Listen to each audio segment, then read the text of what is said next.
What can I say? Mamba out.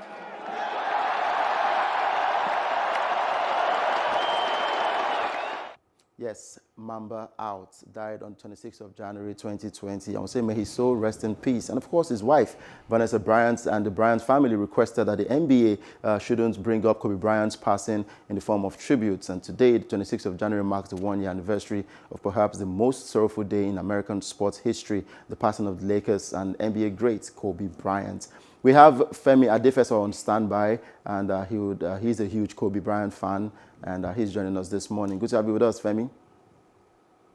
Thank you for having me, Udoka. Yes, thank you very much. Let's jump straight about that. Huge Kobe Bryant fan these days.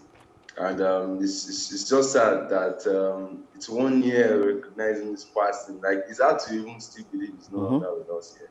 Yeah, true. Femi, Udoka, can I ask you a personal question, Femi? What basketballer could you put in Kobe Bryant's level at this point? So we have Adetokunbo, Gianni, and the rest of them. Which basketballer could you say, okay, good, is on Kobe's level at the point he will get there, you know? Okay, that is growing towards there, or that towards is there, and so now.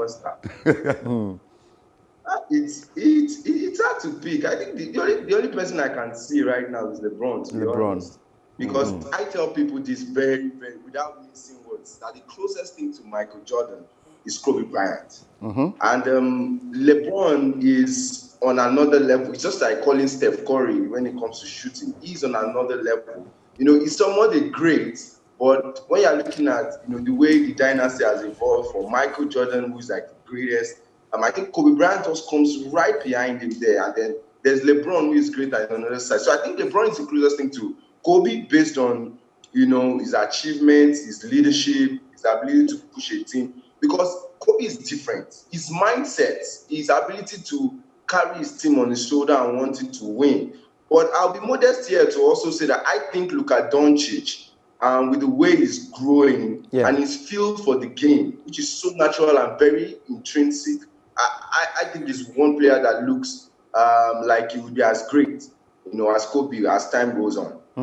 You know, it's 1 year now, and his wife, Vanessa, has said that she doesn't want any tributes from the NBA, and the NBA have actually respected this. Do you think it's, because, I mean, the love for Kobe Bryant is massive, so it will be very difficult for us not to see tributes out there, especially on social media?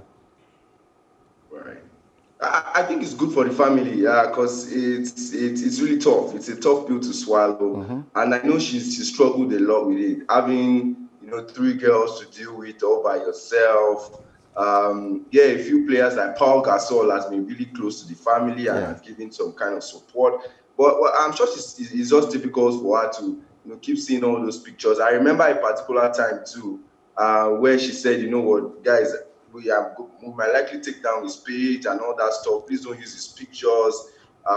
We don't want to keep seeing those things because he really still hurts and they've not been able to move on as it were. So I think it was a very humble request from her, and I'm hoping, I mean, tonight that a lot of those things don't happen, because also, I mean, it's people's favorite, and these teams, you know, want to celebrate him, even though it's posthumous, it's still a celebration of life, you know, and the greatness of player who Kobe Bryant was, and while he was here. So you might want to understand the conflict of interest or the various angles, but I think we should respect Mrs. Bryant's wishes on this one.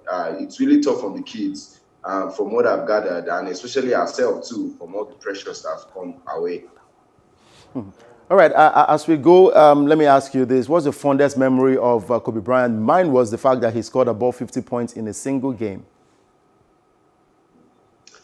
That point scoring thing, definitely. But I would say the buzzer beaters. As a child, growing up, you know, even in the classroom, when you want to throw waste paper into the dustbin, you count down 5, 4, 3, 2, and then try to today we still do it. Just try to make it, you know, in there. So that is the highlight of everything for me. But the biggest impact has to be when he tore his Achilles and he still walked up all the way to shoot those 2 3-pointers against Golden State Warriors in 2013, and he limped off. That was unbelievable, because I can imagine the amount of pain he must have been going through, but he showed heart And that's exactly what separates Kobe Bryant from the rest of the players who have played.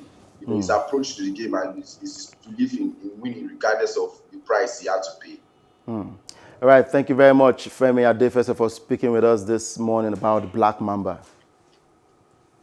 Pleasure, always a pleasure, Udoka. Thank you for having me on the show. And big ups, Wale Scott. Always a pleasure seeing you. Actually, Femi. All right. I think Femi has just said it all when he says that even in pain, a legend, a great person, somebody who will conquer, will still go through that pain. And that the only thing he sees about Kobe is the day he actually was playing a game in pain, got injured, limped off, but still, I've seen Taribo West do that, you know, got his head bandaged and came back on in pain.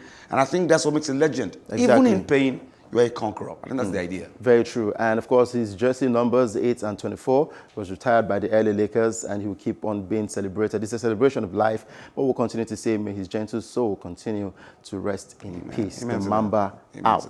I'm Udoka and Njoku. Hope you enjoyed the package today, Plus Sports and Plus TV Africa. Thank you, Wale, as always. Thank you very much, Udoka. Keep it locked down to Plus TV Africa as we give you the best when it comes to TV programming. Do enjoy the rest of your day.